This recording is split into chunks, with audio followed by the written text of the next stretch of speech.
Okay, functions, we started to do application problems with, we're going to start with compound interest. We might go into half-life if we have time. Okay, so we're going to use compound interest. You don't need to memorize this formula, but this is how we're going to do this. So it is A equals P times 1 plus R over N to the NT.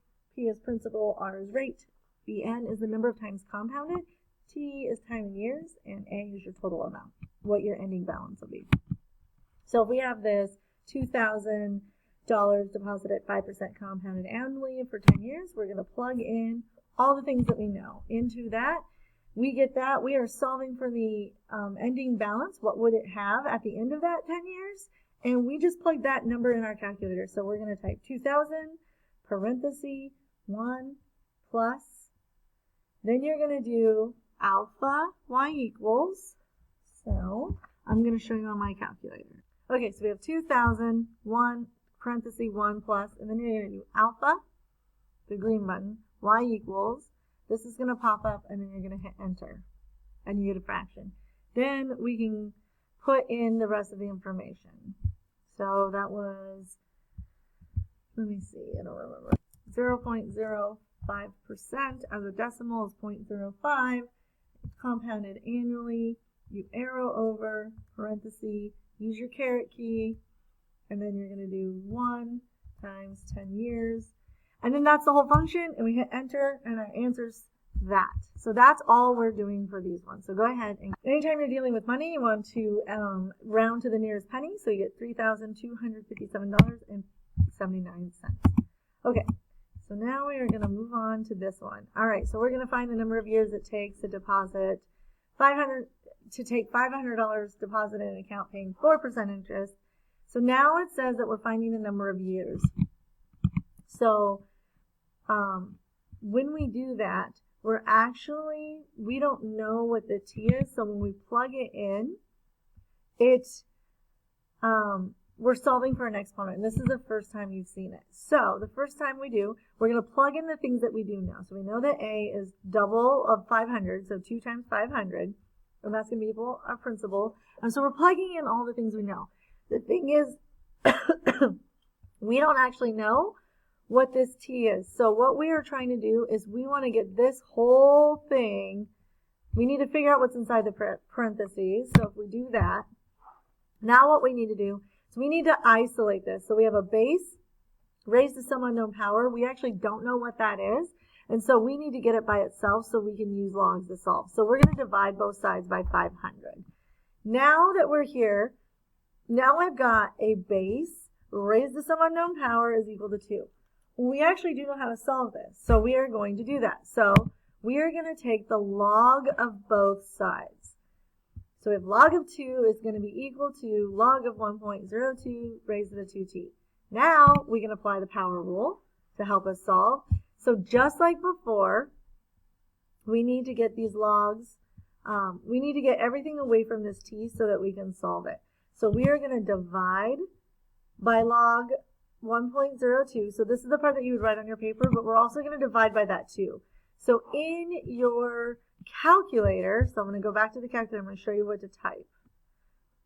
So in your calculator, I have it up here, but I'm going to go through it with you. You're going to type log 2, close the parenthesis, divided by parenthesis 2 log 1.02 parenthesis, enter. And you should get 17.5. So about 17.5 years. So now let's go back to the problem. So we end up with about 17.5 years, which means it's going to take about 17.5 years for $500 to double at a 4% interest rate.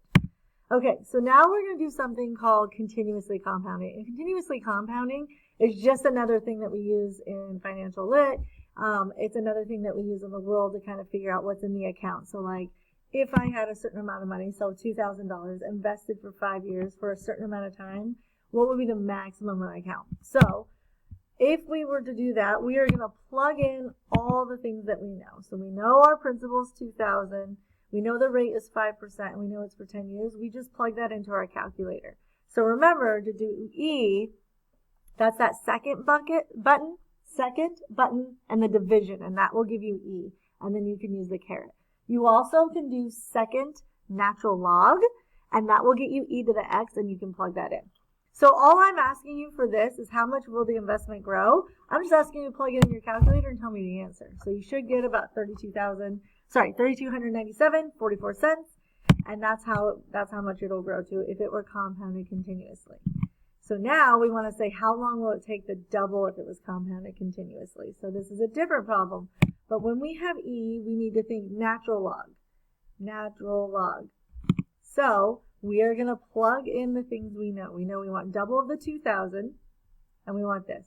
So just like before, I want to get this e to whatever this exponent is. I want to get that all by itself. I need to isolate it. So I'm going to divide both sides by 2,000.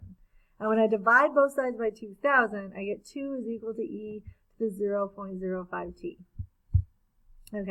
Okay, so once I have that, remember, e is just a number, just like pi is a number. So e to this unknown exponent is equal to a number, which is exactly what I want. I want it to be a base raised to some unknown power is equal to 2. Okay, so we have that set up. So we have e is equal to some unknown power, which is equal to a number, which is exactly what we want. So we take the natural log of both sides.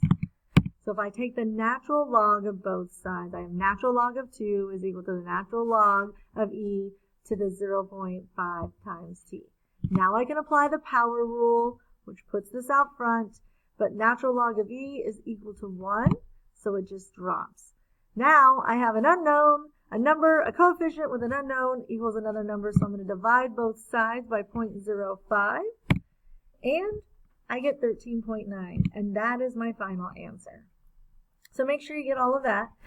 Okay, so now we're going to do this one with decay. So the number of hybrid cars sold in the United States is going to be, so the things that we need to know, this is from 2000 to 2005. So we are trying to find it from 2000 to 2005. This function is going to help us figure it out. So we have a base raised to e, and then we have an x, which is probably going to be used for time. We're going to use the function to approximate the number of hybrid cars sold in the United States in 2005. So we need to find x. Well, x is equal to 2005 minus 2000, which is just 5. Well, now that I know what x equals, I can just plug that in. So what I'm going to do is plug it in. I'm going to type all of this in my calculator, and I'm going to get about 178,481. All right. If you have any questions on these applications, there are some practice. So the first one is at the very end of part 2, and then the second ones, and there's a couple of them, are all in part 3. So if you want to practice, they're in there.